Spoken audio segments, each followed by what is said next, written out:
Bonjour chers amis, c'est Yumi sur Technosphere 18 avec Hérisson, j'éteins la télé. Voilà.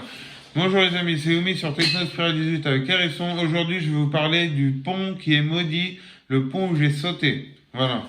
Alors pour ceux qui ne savent pas, c'était à Vierzon. À Vierzon, le pont de l'Europe.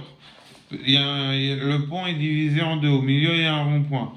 Côté ville, le pont qui va à la ville. Il y a plein de drapeaux de toutes les nations. Au milieu, il y a un rond-point avec une main trouée, un trou dans une main. Et, euh, un autre pont qui mène vers l'extérieur de la ville. Et c'est là que j'ai sauté. Voilà. L'autre pont, il allait vers Bourgneuf, vers l'extérieur de la ville, vers Bourgneuf. J'ai sauté de ce pont-là. Figurez-vous de ce que je viens d'apprendre. En fait, moi, ça fait 4-5 ans que j'ai sauté de ce pont. Eh bien, il y a une aide à domicile qui aide ma grand-mère en ce moment, qui a son fils, ça fait même pas 2 semaines, son fils s'est jeté du même pont pour les mêmes raisons, schizophrénie, dépression. Il s'est jeté du même pont au même endroit et il a, comme moi, il est paraplégique. Il a plus ses jambes ni le bassin. Voilà. Il y a des gens. Oui. Exactement comme moi. Donc moi, ce que j'ai fait, c'est j'ai dit comme cette dame revient demain, j'ai dit à ma grand-mère, écoute, dès qu'elle revient, tu m'appelles et tu me la passes parce que je veux parler à son fils.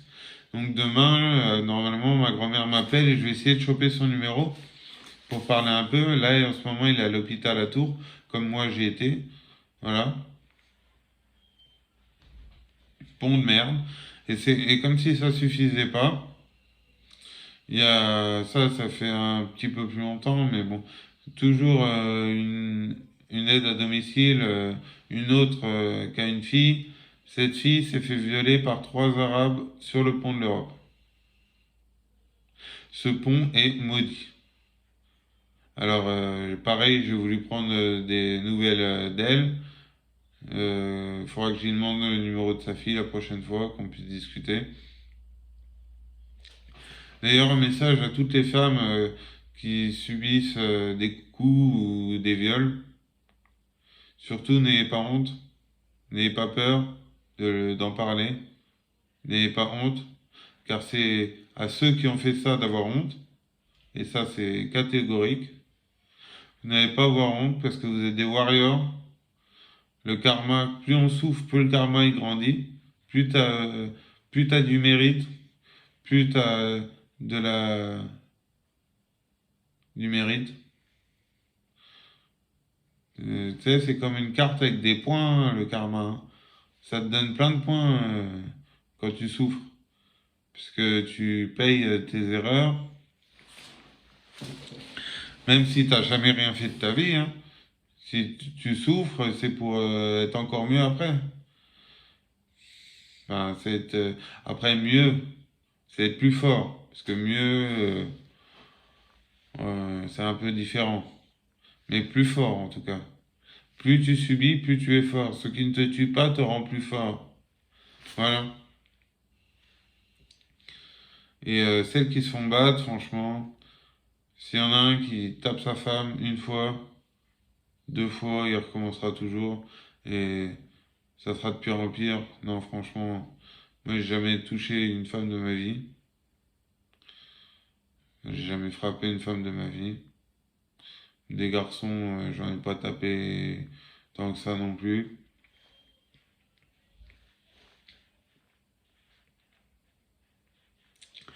Voilà, mais n'ayez pas honte, parlez-en, portez plainte. Et de toute façon, si vous les envoyez en prison, les violeurs, ils vont se faire violer à leur tour parce qu'ils sont très mal vus là-bas, les violeurs, les pédophiles et tout ça. En prison, ils se font massacrer. Donc, dénoncez-les, puis ça leur fera les pieds. Et tout le monde est avec vous, les filles, hein. Personne ne tolère le viol. Tout le monde est avec vous, alors n'ayez pas peur d'en parler, de dénoncer. au moins à la police ou alors à des gens pour avoir des idées, des conseils, allez voir un psychologue, un docteur, parlez-en. D'ailleurs, je vais vous donne une petite astuce. Déjà, si vous faites taper, je connais pas le numéro pour les femmes qui se font taper dessus, mais vous appelez le 17 ou le 18, ça suffit, hein, ils vont le trouver le numéro, voilà. N'hésitez pas à appeler. Et si jamais vous ne pouvez pas parler, par exemple, vous allez à la pharmacie et là vous demandez le masque 19. Un masque 19, ça n'existe pas. C'est un code pour dire que ton conjoint te tape. Si tu dis je veux un code 19, le pharmacien il va comprendre au secours, aidez-moi, mon mari me tabasse. Ça veut dire ça, c'est un code. Voilà. Donc si votre mari ne connaît pas le code, vous dites que vous devez aller acheter un truc à la pharmacie. S'il est à côté de vous, qu'il écoute ce que vous dites bonjour, j'aurais besoin d'un masque 19. S'ils savent pas ce que c'est, ils vont regarder sur internet et c'est écrit sur internet. C'est déjà arrivé dans une vidéo où il testait dans les pharmacies. Le gars, il savait pas ce que c'était le masque 19.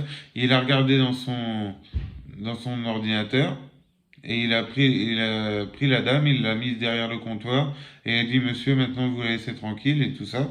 Voilà. Et c'est ce qu'il faudrait faire. Sinon, il y en a qui prennent les adresses, les numéros de téléphone et tout. Mais non, faut quand ça arrive, faut que la cher pharmacien, si un jour quelqu'un vient vous demander un masque 19, vous lui demandez pas juste où elle habite, ni qui c'est, vous la prenez, vous la mettez en sécurité, et à ce moment-là, vous appelez la police, mais vous l'éloignez du mari violent. Imaginez. Voilà. Alors, masque 19, vous dites, c'est un code. Euh, c'est un masque spécial. Je vous dites à votre mari. Voilà. Voilà, c'est ça. Donc, chers amis, chers abonnés, voilà, c'était Yumi sur Technosphere 18 avec Hérisson qui est là. Je vous fais des gros bisous. Je vous dis à bientôt. Abonnez-vous, likez, partagez, commentez. Mais surtout, abonnez-vous. Allez, ciao tout le monde. Kiss.